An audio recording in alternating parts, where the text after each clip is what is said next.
I believe that people don't need to be told what to do. Yeah. People need to feel like they're being heard.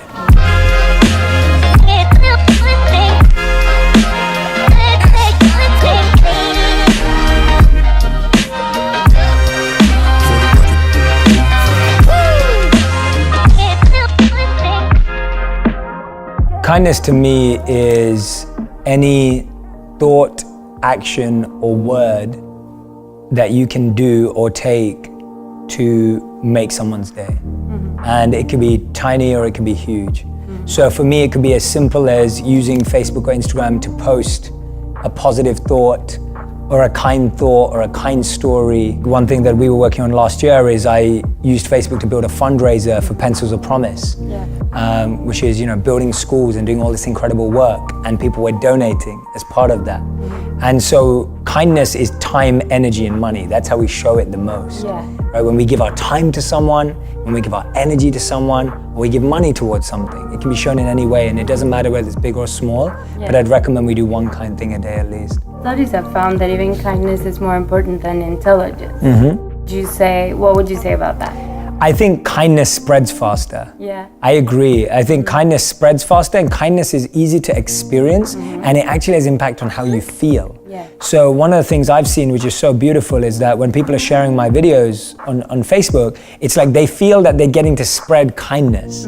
They're not spreading it because it's smart. They're not spreading it because it's provocative. They're spreading it because they feel that if they spread it with their community, they're also part of spreading kindness. And I think that's what I love about it, that kindness doesn't have any languages. It doesn't have any barriers. Like, it's beyond all of that. Kindness is a language we can all speak. So this is a quote from Nelson Mandela where he said, "No one is born hating another person. And if they can learn to hate, they can be taught to love." When we're children, we naturally are caring, compassionate, and kind. I actually saw this really good video on social media of a child watching a cartoon, and the cartoon character started to cry. And so the little girl, she crawled up to the screen and she took a napkin and she started to wipe the tear. And that's how we are as children. And then we're wired for generosity, but then we're educated for greed. So our life becomes around getting and success and achievement and getting it, doing whatever it takes. And that's where kindness gets removed. So the only way to bring that kindness into children's lives is through encouraging things like sharing and collaboration. Encouraging things like not ownership of a toy or an aspect, but recognizing that things are connected.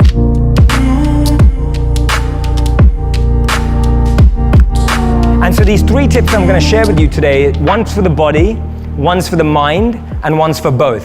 So this one's for the body. Drink your foods and chew your drinks. Studies show that to digest a piece of food properly, you should chew that piece of food 16 to 32 times. And when you don't chew a piece of food and really break it down through the chewing process, your digestive system is now on overactive mode trying to digest that food.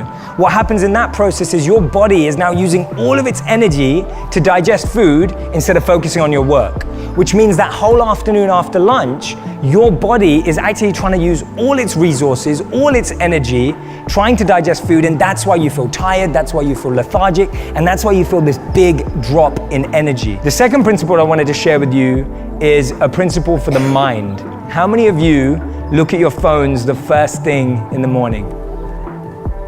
All of us, pretty much. So studies show 80% of us look at our phones first thing in the morning and the last thing that we see at night.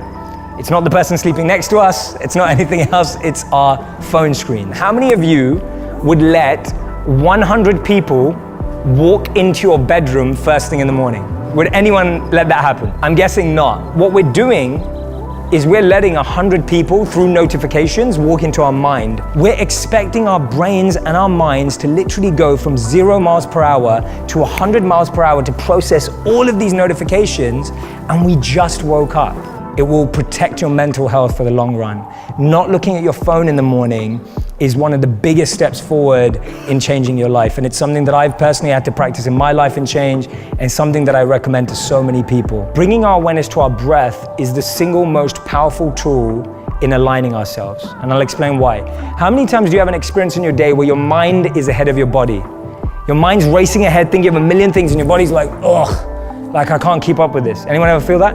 And how many of you do you experience the opposite? Where your body's racing ahead, doing loads of things, and your mind's like, oh, I'm still in bed. Anyone ever had that? So we usually experience one of the two. Most of us don't think about how to breathe. The funniest thing is the best athletes on the planet, the best musicians on the planet, the best singers on the planet, all master their breath. When you master your breath, you master your life. Why? Because every emotion is connected to your breath. Have you ever felt anxiety? What changes? Your breath. When you feel happy, what changes? Your breath. When you want to cry, what changes? Your breath. Every emotion is connected to your breath. So if you can control your breath, you can control and navigate every emotion. If you ever feel like your mind is ahead or your body's behind, or your body's ahead or your mind's behind, simply breathe in for the same amount of time as you breathe out. And you can count the numbers in your head. So breathe in for a count of 1, 2, 3, 4, and breathe out for a count of 1, 2, 3, 4, in your own time and at your own pace. And you'll see that your body and mind slowly start to respond to each other, and your body will actually calm down. It will actually shift your body into a state of alignment. Oh yeah, of course, absolutely. Hey, how's it going? Hi. Nice to meet you. The Gottman Institute states that the #1 skill needed for a long-lasting relationship is not date nights, it's not holiday cruises, it's not walks on the beach, it's not giving each other gifts, it's not cooking for each other, it's learning how to fight. The truth is that any good relationship will always have conflict. It's where you're never going to be in a scenario where you're dating, where you don't argue or you don't have a disagreement. It's going to happen. We have to first accept you are going to fight, but when you are going to fight, you're going to make sure that you fight together. So when you're having an argument, it's not both of you against each other, it's both of you against the problem.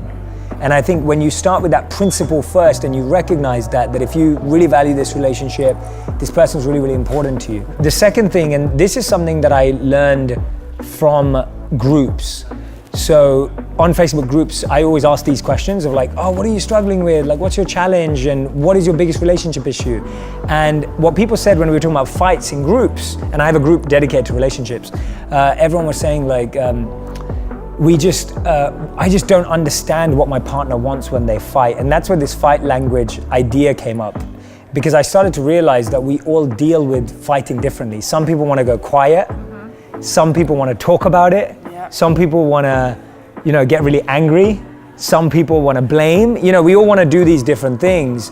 And I think it's really important that we give our partner the benefit of the doubt that doesn't mean they don't care. It's just that's how they process it.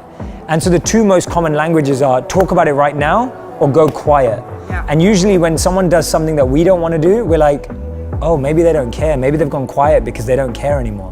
But that's not true. That's just how they process it.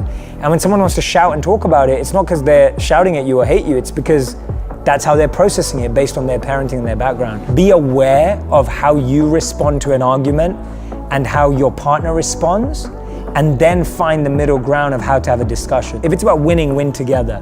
Don't lose together, because if you win and they lose, you lose. And if they win and you lose, you lose. You don't prepare for a fight in the fight, you prepare beforehand. So you need to spend time with your partner having a conversation outside of that. Preparing for a fight happens when your relationship's going well, not when your relationship's going badly. And when things in relationships going well, that's when we think, oh, let's avoid fights. No, that's when you should talk about it more, because it's gonna come, and so you're ready for it. We will repeat everything we don't repair. And so now's the time to repair our self-worth and our self-confidence and who we are, and that way we won't repeat it again. The biggest mistake we make is we just go find someone else to fill that gap, and then again we experience it. So this is a time for us to feel all the challenges and heal our own gaps.